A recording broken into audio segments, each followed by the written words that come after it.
षष्ठ अध्याय के प्रथम पाद में स्वर प्रकरण चल रहा है। स्वर प्रकरण की क्या आवश्यकता है वो हमने कल आप लोगों को कुछ कुछ बताया था। कुछ सूत्र आपने कल पढ़ लिए अंतोदात्त के। आज का सूत्र है सावेकाचस तृतीयादिर विभक्ति।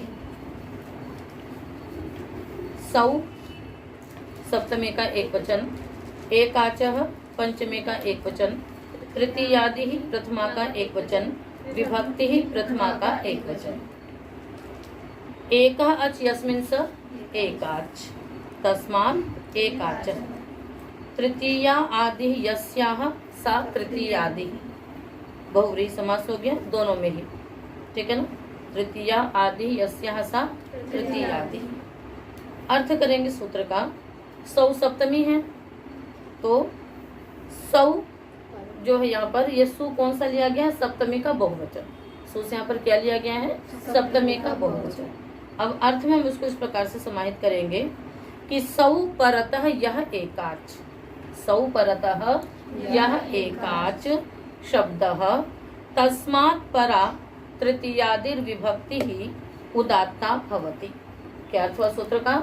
सौ परतः यह एकाच शब्दः तस्मात् परा तृतीयादिर विभक्ति ही उदात्ता भवति। ठीक है। कहते हैं कि सु के परे रहते जो एकाच शब्द मूल में है ना, अथवा अन्यत्र कहीं पर भी वो द्व्यच हो सकता है, किंतु सु के परे रहते क्या होना चाहिए? एकाच होना चाहिए। तो जो एकाच है वो कहाँ देखेंगे? सु के परे रहते। और स्वर कहाँ करेंगे? तृतीयादि विभक्ति में। आगे समझ में, जैसे उदाहरण बनेगा आपका वाचा, वाग्भ्याम, वाग्भी, है ना। आगे के सारे उदाहरण बन जाएंगे। तो सु के परे क्या रूप बनता है? वाक्शु। क्या बनता है सु के परे? वाक्शु। तो सु के परे वाक क्या है? ये एकाच है। सु के परे क्या है? ये एकाच है। तो यहाँ पे तृतीयादि विभक्ति क्या हो जाएगी? उदात्त होगी। तो स्थिति रहेगी आपकी वाच आगे टा। अब ये क्योंकि सुप है ना, तो अनुदात्तो सुपितो से क्या प्राप्त था? इन सबको उदात्त प्राप्त, अनुदात्त प्राप्त था। अनुदात्तो सुपितो से सुप विभक्तियां क्या होती? अनुदात्त होती।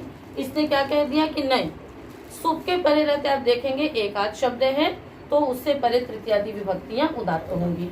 जब तृतीयादि विभक्ति उदात्त होगी तो क्या उदात्त होगा? आ उदात्त होगा। अब क्या हो जाएगा फिर? वाह क्या हो जाएगा? अनुदात्त। किससे? पदमेक वर्जन से ये अनुदात्त हो जाएगा। क्या बन जाएगा?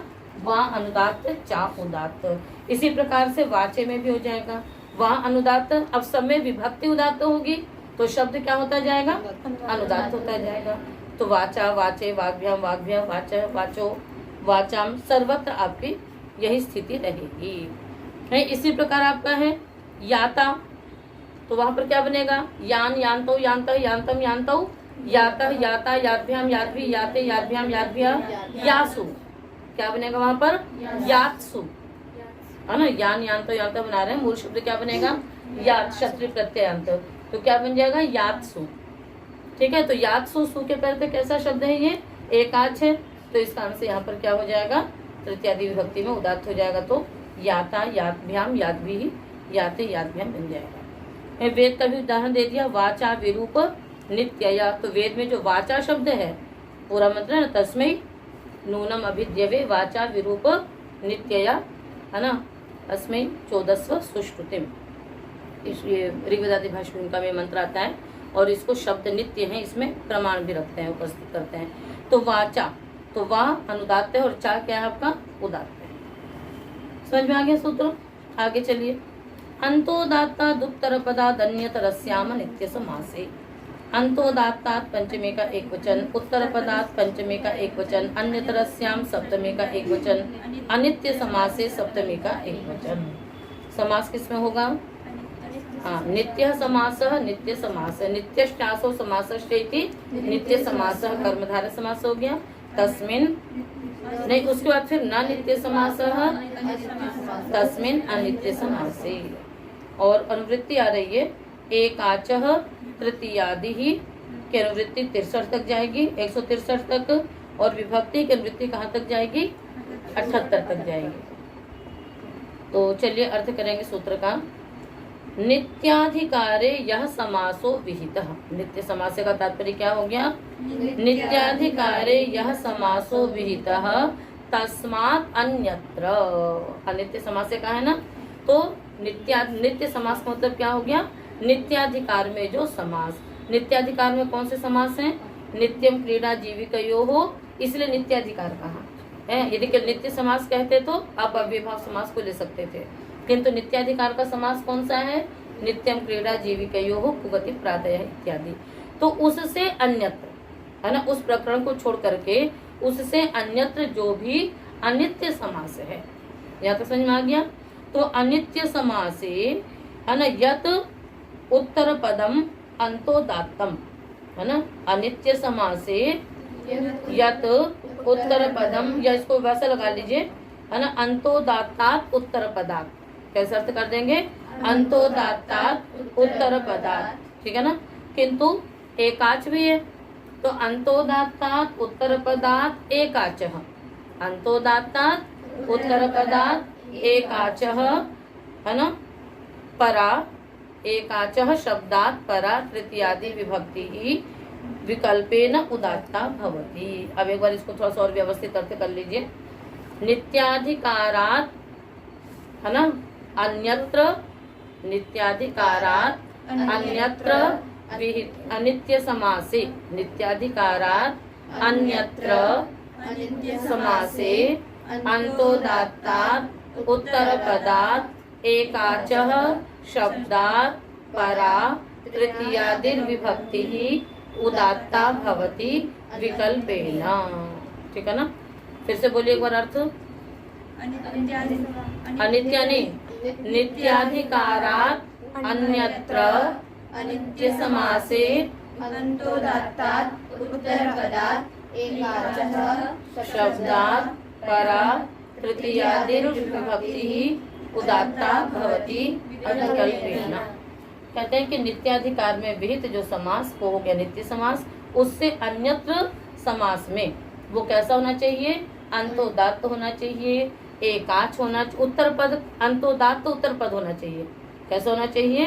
अंतोदात्त होना चाहिए, और जो उत्तर पद है वो कैसा होना चाहिए? एकाच होना चाहिए। पूरा समास कैसा होना चाहिए? पूरा शब्द तो अंतोदात्त होना चाहिए, किंतु जो उत्तर पद है वो कैसा होना चाहिए? एकाच होना चाहिए। तो अंतोदात्त उत्तर पद एकाच वाला जो शब्द है उससे परे भी तृतीयादि विभक्ति उदात्त होगी। उदाहरण ले लीजिए आप, जैसे परम वाचा, परम वाचे। तो नित्याधिकार से अन्य जो समास है आपके तत्पुरुष इत्यादि कोई भी ले सकते हो। तो परमा चासो वाक्च, है ना, तो मत भाव करके आपने क्या बना लिया? परम वाच, आगे क्या है? टा है, ठीक है। समासस्य संतोदात्त है ये, समासस्य किससे क्या है? ये कोई भी समास होगा समासस्य लगेगा, फिर उसके बाद उसके अपवाद चलेंगे आपके द्वितीय पाद में। तो ये समासस्य संतोदात्त है। उत्तर पद क्या है इसका? परम वाच में उत्तर पद क्या है? वाच। उत्तर पद क्या है? पूरा वाच। ये एकाच है कि द्व्यच है? एकाच है, केवल वा में अच्छ है इसलिए। तो ये पूरा अंतोदात्त शब्द है, उत्तर पद एकाच है, इससे पहले जो तृतीयादि विभक्ति है उसको भी क्या हो जाएगा? उदात्त हो जाएगा। तो जब विभक्ति उदात्त रहेगी तो ये सब क्या हो जाएंगे? अनुदात्त। तो परम वा अनुदात्त, चा उदात्त। ठीक इसी प्रकार से सारे स्थितियां रहेंगी। परम वाचा परम वाग्भ्याम परम वाग्भी, परम वाचे परम वाग्भ्याम परम वाग्भ्यः, यानी सारे शब्द क्या रहेंगे? सारे अर्थ आपके क्या रहेंगे? अनुदात्त रहेंगे। केवल जो विभक्ति होगी वो क्या होती जाएगी? सब में उदात्त होती जाएगी। तो परम वाचा, इसी प्रकार से परम त्वचा, है ना, परमम, है ना, परमा चासो त्वक् इति परमत्वक्। तो वो तो उत्तर पद अंतोदात्त शब्द देखेंगे, पर स्वर कहाँ पर करेंगे? तृतीयादि विभक्ति में करेंगे, ठीक है ना। तो परम त्वचा परम त्वग्भ्याम परम त्वग्भिः है। और बाकी फिर क्या होगा? एक पक्ष में ऐसा रहेगा और एक पक्ष में क्या होगा? समासस्य से ये अंतोदात्त होगा, ठीक है। परमा अनुदात्त रहेंगे, विभक्ति क्या होगी? अनुदात्त होगी, फिर उदात्त से उत्तर अनुदात्त को स्वरित हो जाएगा। तो क्या स्वर हो जाएगा? परम अनुदात्त वा उदात्त चा स्वरित। आगे समझ में? ठीक है। अंतोदात्ता दुत्तरपदा दन्यतरस्याम अनित्य समास से, ये भी आपको समझ में आ गया। तो इन सब में समास किससे हो रहा है? सन्महत परमोत्तमोत्कृष्टाः पूज्यमाने से हो रहा है। अंचेश छंदस्य सर्वनाम स्थानम,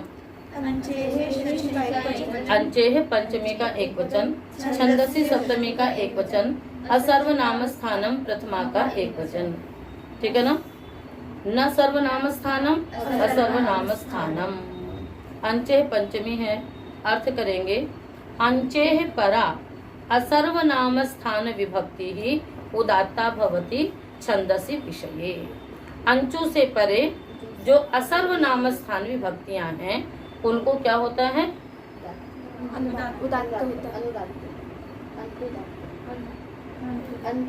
अंत कहाँ से आ रहा? बस उदात्त होता है। विभक्ति को उदात्त होना, आप अंतोदात्त कहेंगे तो भी उसी को उदात्त होगा, एक ही अच्छा ना। तो अंत नहीं आ रहा, बस केवल विभक्ति ही उदात्ता भवति। अंचे परा असर्वनाम स्थान विभक्ति ही उदात्ता भवति। क्या अंतर हो गया तृतीयादि विभक्ति में और असर्वनाम स्थान विभक्ति में? हाँ, केवल शस बस एक्स्ट्रा और आ गया, बाकी तो सारे वही रहेंगे। तो बनाइए उदाहरण। अंचु से बस वही वाले शब्द आएंगे आपके। कौन से? राजा हैं? कहाँ खोई हुई इसमें? हाँ, तो फिर जहाँ पर स्वर लगाने की बात आएगी वही करेंगे। तो उसे इंद्र दधीचो अस्थभि, इंद्रो दधीचो अस्थभि छंद से विषय का है ना, तो वेद विषय का लेंगे। तो दधीचः शब्द है इसमें। क्या है शब्द आपका? दधीचः। दधीचः कैसे बनता है? दधि उपपद रख करके अंचु धातु है ना, दधि अंचति थी, दध्यं दध्यंचौ दध्यंचः दध्यंचम दध्यंचौ दधीचः। तो दधि आगे अंचु रखेंगे, आगे क्विन प्रत्यय कर देंगे। ऋत्विक दध्रिक श्रद्धिभूषणे गंचु युरिकृन चांच। ठीक है ना? इसको तो ठीक करो जब तक न कहो तब तक। ठीक है। दधि आगे अंचु, आगे क्विन, क्विन का स्वर पहले लोप हो जाएगा, दधि अंच रह जाएगा। उसके बाद फिर क्या होगा? क्विन प्रत्यय से कुह से, और क्विन है तो क्या कहते हैं अनुनासिक का लोप भी होगा। दधि अच यणादेश हो जाएगा, क्या बन जाएगा? दध्यच। फिर क्विन प्रत्यय से कुह से क्या होगा? हाँ, तो दध्यंग रूप बनाएंगे हम लोग। किंतु अभी आपका मूल शब्द क्या है? दध्यच। दध्यच आगे हम क्या लाएंगे? शस। शस का क्या बचेगा? अस। शस का क्या बचेगा? अस। इसको व्यवस्थित नहीं कर सकती हूँ।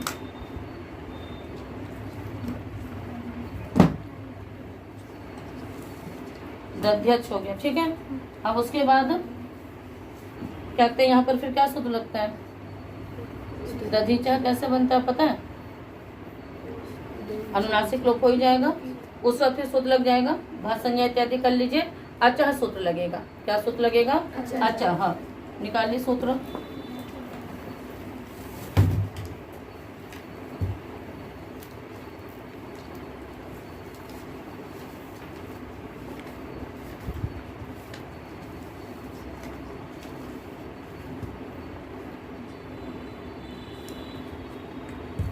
जब आकार का लोप हो जाएगा तो बच जाएगी स्थिति आपकी। जब आकार का लोप हो गया तो जो यणादेश हुआ था वो किसके कारण से हुआ था? अच के कारण से हुआ था। तो आज जब हट गया तो दधि रह गया, तो क्या बन गया आपका? दधिच रह गया। उसके बाद फिर चौ सूत्र है जो षष्ठ अध्याय के तृतीय पाद में है। तो चौ परतः अणः दीर्घो भवति। चू के परे रहते पूर्व अण को क्या होगा? दीर्घ होगा। तो वहाँ पर चौ से क्या लिया गया है? अंचसी का लुप्त आकार ही लिया गया है। तो इस प्रकार से धी को दीर्घ हो गया तो दधीच बन गया। अब दधीच आगे अस हो गया। ठीक है। तो ये अंचु है, अंचु से परे जो सर्वनाम स्थान विभक्ति है ना, वही सर्वनाम स्थान विभक्ति, उसको हटा दीजिए तो क्या क्या बच गया? यानी सु और जस छूट गया, अम और रह गया, आगे बच गया शस। तो अस को क्या हो जाएगा? उदात्त हो जाएगा। तो दधी आगे अ को उदात्त हो गया। जनादेश तो होगा ही नहीं क्योंकि अच नहीं है, तो दधीचह बना। तो दधी अनुदात्त और च उदात्त हो जाएगा। तो दधीचो अस्थभिः।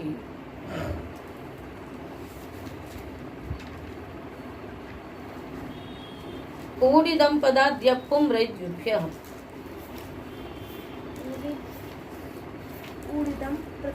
ऊडिदं पदाद्यप्पुं रैद्युभ्यः पंचमे का बहुवचन। समास करेंगे। ऊट च इदं च पदादयश्च अप च पुं च रै च द्यौश्च इति ऊडिदं पदाद्यप्पुं रै दिवः द्यौ दिवौ दिवः तेभ्यः द्युभ्यः। असर्वनाम स्थानम की वृत्ति आ रही है जो कि 169 तक जाएगी। अर्थ होगा सूत्र का, करिए। ऊठ इदम पदादि अप पुं रै दिव इत्येतेभ्यः परा असर्वनाम स्थान विभक्ति ही उदात्ता भवति। ऊठ इदम पदादि अप पुं रै, हाँ, इन से परे इत्येतेभ्यः परा असर्वनाम स्थान विभक्ति ही उदात्ता भवति। इन से परे जो असर्वनाम स्थान विभक्ति है वो क्या होती है? उदात्त होती है। तो ऊठ आप लोग जानती हैं जो बनता है वाह ऊठ से, मतलब उसी को ऊठ लेंगे ना, जो छो नासिक है उसको नहीं लेंगे क्योंकि वो तो धातु का है। तो हम कौन सा लेंगे? जहाँ पर विभक्तियां आ सकती हैं। तो पृष्ठम वह तिथि पृष्ठ वह बनाते हैं और फिर पृष्ठ वह। तो असर्वनाम स्थान विभक्ति सारे उदाहरण आपको जो मिलेंगे वो शस के ही प्राय करके मिलेंगे। तो चलिए बनाइए। पृष्ठ वह पृष्ठ वहा शस और टा। तो स्थिति क्या रहेगी? पृष्ठम वह तिथि पृष्ठ वह शब्द आपने बना लिया है। पृष्ठ वह आगे शस है, वहां ऊठ सूत्र लग जाएगा, उससे क्या होगा? संप्रसारण हो जाएगा। ऊठ और संप्रसारण, ऊठ की संज्ञा क्या रहेगी? संप्रसारण रहेगी। तो पृष्ठ आगे ऊह रहेगा, एते धत्ति उर्सु से उसको क्या हो जाएगा? वृद्धि हो जाएगी, तो बन जाएगा पृष्ठौह। पृष्ठौह आगे अस, तो ये ऊठ है। तो इस ऊठ से परे जो असर्वनाम स्थान विभक्ति शस अथवा टा है उसको उदात्त हो जाएगा। तो पूर्व के शब्द अपने आप ही क्या हो जाएंगे? अनुदात्त। तो इस प्रकार से पृष्ठौह पृष्ठौहा। इदम शब्द का है आभ्याम और एभिः। आभ्याम की सिद्धि आप लोग जानती हैं, है ना, बहुत बार पढ़ चुकी हैं। तो उसमें भी क्या रहेगा? इदम, उसके इत भाग का लोप होता है, अशेष बच जाता है। अ आगे भ्याम सुपिच से क्या करते हैं? दीर्घ कर लेते हैं। तो इदम से परे जो असर्वनाम स्थान में यहाँ पर हमने भ्याम ले लिया, तो आ अनुदात हो जाएगा और भ्याम उदात्त हो जाएगा। तो आ अनुदात्त या उदात्त आभ्याम। इसी प्रकार से ए भी में भी वही है कि इत भाग का लोप होकर के अ आगे भिस बचा, बहुवचन झल्लियत से आपने ए तो कर लिया, क्या बन गया? ए भिस। तो ए अनुदात्त और भी उदात्त हो जाएगा। पदादि से क्या लेंगे? जो पदन्नो मास्त्र निशसन यूशन सूत्र है उसमें जो शब्द है ना, तो उनमें से कुछ एक दो लेंगे, सारे नहीं लेंगे। उदाहरण में जैसे निपदः चतुरो जहि, तो वहां पर क्या होता है? पाद को पद आदेश हो जाता है, तो निपद बन गया। निपद आगे शस का अस है, तो विभक्ति क्या हो गई? उदात्त हो गई। तो निपद है, तो भी निपद है, पहले पद को कर लीजिए, तो प क्या होगा? अनुदात्त होगा। और जो नी है, नी का स्वर क्या रहेगा? निपाता आद्युदाता के कारण से नी उदात्त रहेगा और प क्या रहेगा? अनुदात्त रहेगा। और उधर क्या हो जाएगा? जो शस विभक्ति है वो उदात्त है, तो नी उदात्त प अनुदात्त द उदात्त। तो निपदः चतुरो जहि। ऐसे एक शब्द है या दतो धावती, या दतो धावती। तो दतः दत, दंत को दत आदेश होगा, तो द अनुदात्त और शस उदात्त, तो दतः में द अनुदात्त त उदात्त हो जाएगा। पदभ्याम, पाद को पद आदेश हुआ, तो पदभ्याम में क्या रहेगा? प अनुदात्त भ्या उदात्त होगा। पदभ्याम भूमि। दद्भि, है ना, वही दांत, दंत के स्थान पे दंत आदेश हुआ, तो दद्भि जिह्वा। तो यहाँ पर क्या हो गया? हाँ, और नहीं भी उदात्त, क्या उदात्त हो जाएगा? भी उदात्त हो जाएगा। इसी प्रकार से मासी मासी, है ना, मासी शब्द को द्वित्व कर दिया, मास के स्थान पे मास आदेश हुआ तो मास हलंत है, आगे नी है तो नी क्या हो जाएगा, उदात्त हो जाएगा, और माँ क्या रहेगा, अनुदात्त रहेगा। तो माँ अनुदात्त सी उदात्त।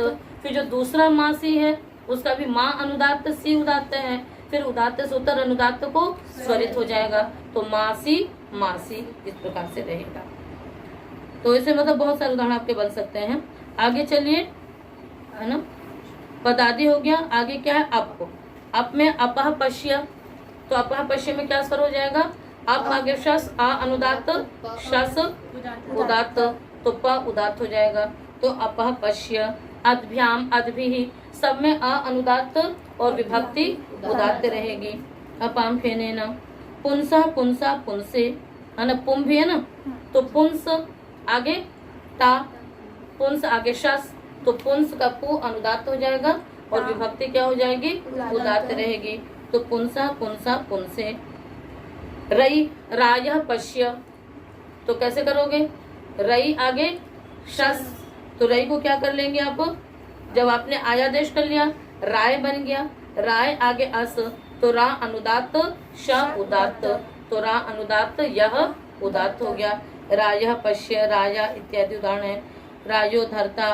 दिव दिवः पश्य, दिव आगे द्यौ दिवौ दिवः दिवम दिवौ दिवः, तो दिव आगे अस, वही शस का अस रह गया, तो दी अनुदात्त अ उदात्त, तो दी अनुदात्त वह उदात्त हो जाएगा। उपत्वाग्ने दिवे दिवे दोषावस्तर धिया वयम, तो दिवे दिवे का क्या स्वर रहेगा, दी अनुदात्त व उदात्त, है ना, कौन सा मंत्र है, उपत्वाग्ने दिवे दिवे, तो उसी प्रकार से स्वर है कि नहीं, बोल के देखिए। दी अनुदात्त वे उदात्त, दी अनुदात्त वे उदात्त, तो इस प्रकार से ये होते हैं। आ गया समझ में। तो सिद्धियां भी आपको मतलब बता ही दी है साथ साथ में, और उसके साथ तो जैसे मासी मासी दिवे दिवे क्या अर्थ हो गया, मास मास में, है ना, जुहू मसी द्यवि द्यवि है कि हम प्रतिदिन यज्ञ करें, जुहू मसी प्रतिद्यवि प्रतिदिन, द्यवि द्यवि प्रतिदिन करें। मासी मासी दिवे दिवे, इस समय द्वित्व किससे हो जाता है, नित्य विप्सयो हो, किससे द्वित्व होगा, नित्य विप्सयो। विप्सा किसमें होती है, हाँ बोलो, सुप्सु तिक्षु नित्यता, तो विप्सा मतलब व्याप्तुम इच्छा है, तो प्रतिदिन प्रति मास, मास मास में ऐसा करें, दिन दिन में ऐसा करें, तो इस प्रकार से ये आपके प्रयोग बनते हैं। तो ऐसा लगता है कि स्वर पकड़ना बहुत कठिन है, पर कुछ भी नहीं है। विभक्ति को आपने उदात्त कर दिया, एक उदात्त होगा, शेष तो अनुदात्त हो ही जाएंगे, कोई बात ही नहीं है। आगे चलिए, अष्टनो दीर्घात। अष्टना पंचमी का एक वचन, दीर्घात पंचमी का एक वचन, क्या अर्थ हो जाएगा सूत्र का, दीर्घांताद अष्टनः, है ना, परा, दीर्घांताद अष्टनः परा, असर्वनाम स्थान विभक्ति ही उदात्ता भवति, है ना, दीर्घ, है ना, दीर्घांताद अष्टनः परा, असर्वनाम स्थान विभक्ति ही उदात्ता भवति। अच्छा, विभक्ति को आद्युदात्त किया जाए या अंतोदात्त, किसमें लाभ है, दोनों में लाभ है, तो आद्युदात्त कर दे। आद्युदात्त करेंगे तो किसको उदात्त होगा, अंतोदात्त करेंगे तो भी उसी को, क्योंकि एक अच्छे है इसलिए हम लोग उदात्त भवति। उदाहरण बनाएंगे, अष्टाभि ही अष्टाभ्य, तो दीर्घ किससे होता है, अष्टन, अष्टन आविभक्त, तो विभक्ति के पहले अष्टन को आकार आदेश होता है, तो अष्टन को किसको आकार आदेश होगा, अलंत्य से लग जाएगा, तो न को होगा अष्ट आ, फिर क्या लग जाएगा, आकार सवर्ण दीर्घ, क्या बन जाएगा, अष्टा। अब एक बात यहाँ पर ये है कि अष्टन आविभक्त सूत्र निकालिए,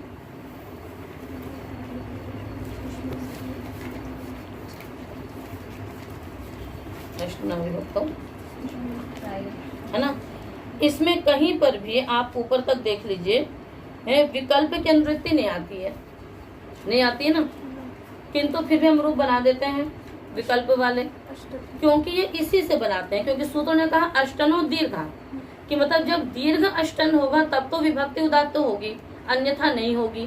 तो ये आपको कैसे पता पड़ा, या तो विकल्प से होता, किंतु विकल्प से विधान किया नहीं है, पर पाणिनि ने इस सूत्र में दीर्घात ग्रहण किया है, वही इस बात को ज्ञापित करता है कि जो आत्व होता है वो विकल्प से होता है। बात समझ में आ गई? जो आत्व होता है वो विकल्प से होता है। वो किससे पता पड़ता है? इस सूत्र में अष्टनो दीर्घात जो ग्रहण किया गया है उसी से पता पड़ता है। ठीक है, तो जब हम आत्व करेंगे तो विभक्ति उदात्त होगी। तो अष्टा अनुदात्त भी उदात्त, अष्टा अनुदात्त भ्या उदात्त। ठीक है, और जब दीर्घ नहीं होगा तब विभक्ति अनुदात्त रहेगी और अष्टन का स्वर तब क्या हो जाएगा? बनाओ। तब अष्टन शब्द घृतादि नाम च, फिर सूत्र से अंतोदात्त है। किससे अंतोदात्त है? घृतादि नाम च।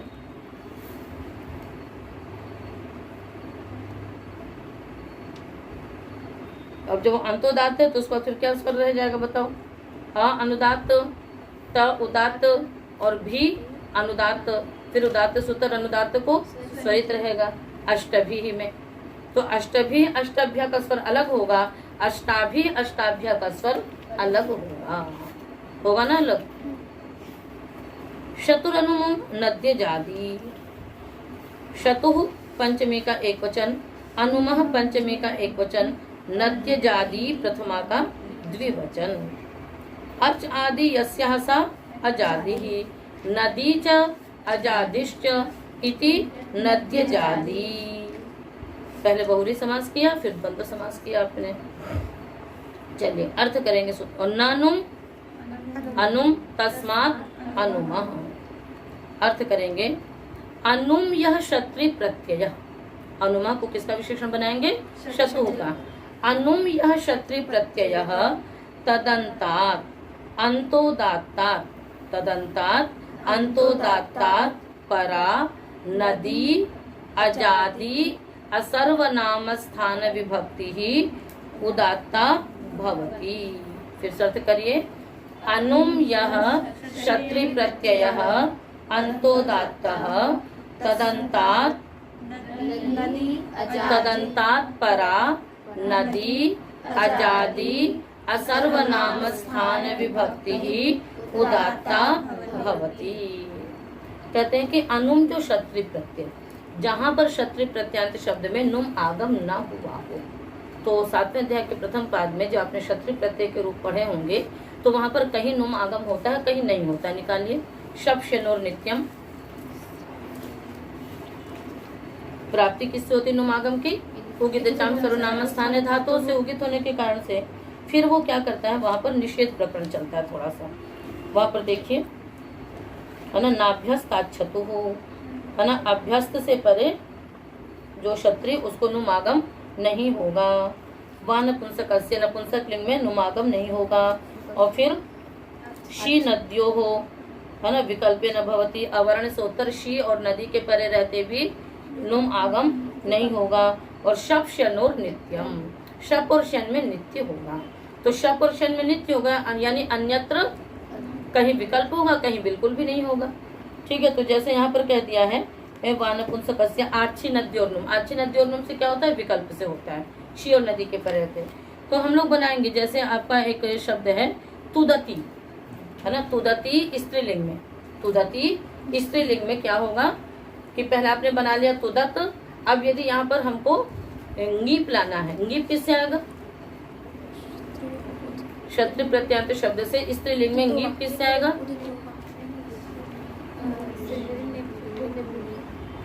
क्यों? रिकारांत या नकारांत है?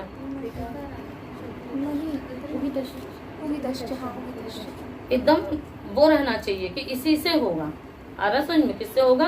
उगित अष्ट से होगा। ठीक है ना।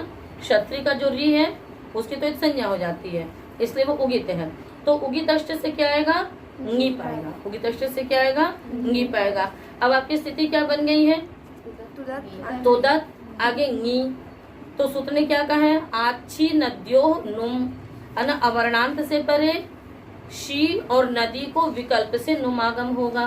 तो यहाँ पर अवर्णांत है क्योंकि तुद में क्या आएगा? श आएगा, तुदादिभ्य श से। तो तुद आगे शी आएगा और नदी। तो जब नदी आएगा यहाँ पर तो नुमागम नहीं हो रहा है, मान लीजिए। तो जब नुमागम नहीं हुआ तो ये अनुम क्षत्रि प्रत्यांत बन गया।